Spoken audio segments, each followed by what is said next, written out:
This is Elaine Allen, Research Director at the Arthur Blank Center for Entrepreneurship at Babson College, and I want to tell you a little bit about our 7th annual report on online education in the United States.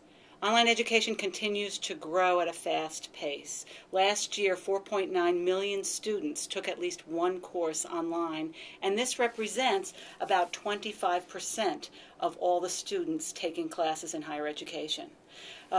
Higher education itself only grew at a rate of 1.2%, so this 17% growth rate really is what's driving the growth of higher education in the U.S. What are the reasons for this? Well, one reason for a high growth rate in higher education is, in fact, the economy in a downturn.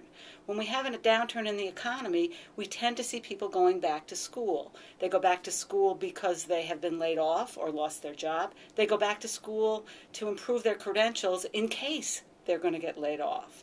So we see a higher demand for all types of classes in higher education. In fact, over 50% of the colleges that were surveyed, which included all the schools of higher education in the U.S., said there was a great demand for all kinds of classes.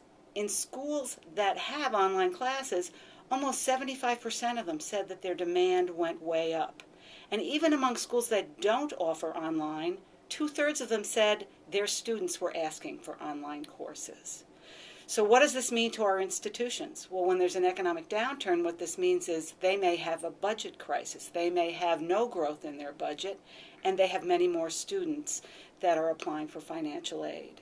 So this is really a double-edged sword for our schools in the United States because they have much more demand for their classes, online classes, but they also have to control their budgets.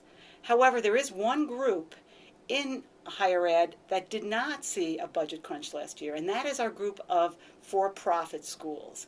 They both grew highly by their budget and as well as they grew by the number of students online.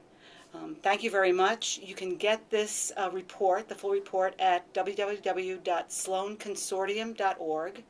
This research was supported by the Alfred P. Sloan Foundation.